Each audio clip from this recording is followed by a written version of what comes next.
Okay, we've been talking about alkanes here, and we talked about really how to name it. So I did want to talk about how you go from the name to the actual structure, just so you will know. So let's just say we had something like a 3-methyl, and we'll do butane. So if we have 3-methyl butane and we wanted to draw it, and we want to draw like our condensed structure, why not? The best thing to always do when you have the name you want to draw is always to work backwards. And remember that really this is the base of the name, and it tells us really how many carbons we should do. So butane is 4 carbons, which means that we should really just start with the carbons, nothing else, just the basic 4 carbons. That pretty much takes care of that part of the name. Now, 3-methyl means that methyl group's at carbon number 3, and since you're drawing it, you could call the guy on the left here carbon number 1, or you could call the other guy on the right carbon number 1. It doesn't matter since you're drawing it. I'm going to call the guy on the left carbon number 1, which means for me, carbon number 3 would be right about here, and that is where I should put my methyl group. Everything else at this point, since I'm out of name, is going to be hydrogens. And again, that goes back to carbon needing 4 bonds. So we just want to make sure that each carbon there has enough hydrogens to get it to 4 bonds. So this guy at the far right has 1 line coming in, which means it needs 3 hydrogens. The carbon next to it actually has 3 lines, which means it just needs 1 hydrogen to get there. Carbon next to it has 2 lines, which means it needs 2 hydrogens. And lastly, this guy at the end here has 1 line, which means it needs 3 lines. This would be the condensed structure. If you want to do a little line structure action, something like this, that is 1, 2, 3, 4 carbons. Once again, if I call this carbon number 1 here, I could draw my methyl group, which will look like that, and that would be line structure in this particular case. So always work your way backwards, start with just the carbons, add in the groups where they go, and then basically add in hydrogen to finish it out to get everybody to 4 bonds. Any questions on that there? All right, so why don't you try a couple here, maybe. Where are we going to go here? I'll do these. All right, so why don't you draw, not that. Let's go back this way. Why don't you draw 2,3-dimethyl butane? Why don't you also draw 2-methyl 3-ethyl heptane?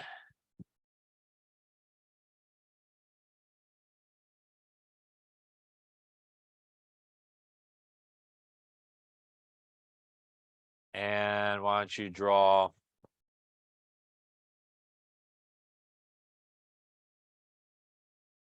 2-chloral 4-methyl pentane?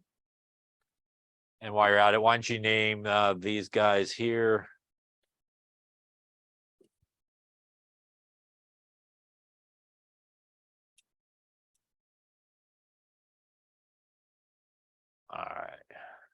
All right, so draw the guys on the left. You can do the condensed structures fine. Name those guys on the right. Okay, let's take a look and see how you're doing. So again, we're going to start backwards. We're going to start with this name, which is butane. That tells us that we should have 4 carbons.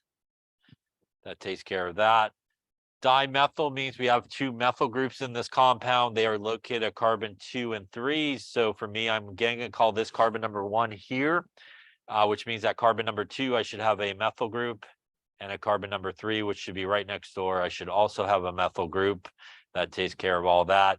Now what's left again is our hydrogens. So we're going to do 3 for that guy. This one only needs 1, as it's 3 bonds. He also needs 1, and this guy at the end here would need 3 in this particular case. Any questions on that one there? Again, if you did a little line structure action, 1, 2, 3, 4. This would be carbon 2 would be a methyl, and that would be carbon 3 would be a methyl. It would look something like that. Coming to my heptane, that is 7 carbons. Yike. 1, 2, 3, 4, 5, 6, and 7. Again, I'm going to call this guy number 1 right here. You could go the other end if you like. So at carbon number 2, I do have a methyl group, which is a CH3. Next door should be carbon number 3, which would have a ethyl group, and that is a 2-carbon group, CH2, CH3. And now everything else here would be hydrogens. Again, 3 at the end. This guy needs 2 because he has 2 lines. That has 2 lines. He needs 2 hydrogens. 2 lines needs 2. This guy actually needs 1. This one needs 1. And this guy at the end needs 3. Yeah. Again, if you did a little line structure, 1, 2, 3, 4, 5, 6, 7. Carbon number 2 would be a methyl, and I'll try to draw it down here. Down and up there would be our ethyl group happening right there. Any question on those two? Lastly here, pentane, that's going to be 5 carbons. So we'll go 1, 2, 3, 4, and 5. Carbon number 2 is a chlorine. And a carbon number 4, which for me would be here, is going to be a methyl. And that takes care of all those things attached. Everybody else going to be hydrogens in this case. So that needs 1 here, 2 there, 1 there, and 3 there. And again, in line structure here, 1, 2, 3, 4, 5, chlorine. And at carbon 4, 1, 2, 3, 4, we have a methyl. So it looks something like that. Any question on any of those drawing? Really, I think drawing is kind of the easiest because it tells you kind of what to draw. So, you know, it makes it relatively not too bad. Now, naming these guys in line structure, this is going to be 1 carbon, 2 carbons, 3 carbons, 4 carbons, and 5 carbons. It's going to be our longest carbon chain. So that is going to be pentane as the base of our name.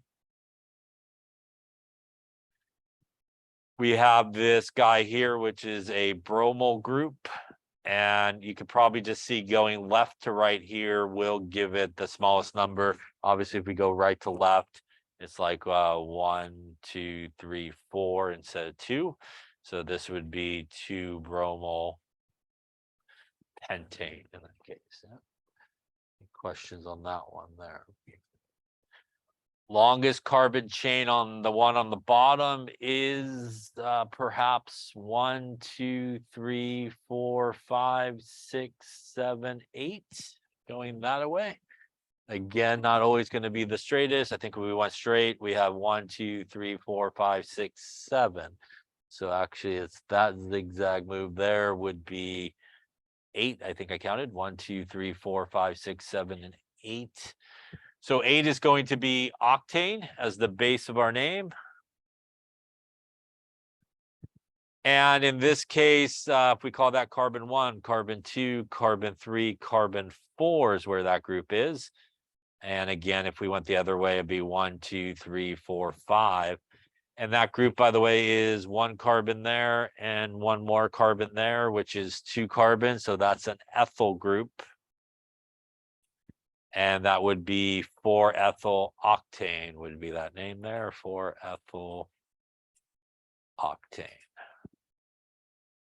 Question on that there. Okay, so to finish up talking about alkanes here, just a couple more things and then we'll wrap it up here.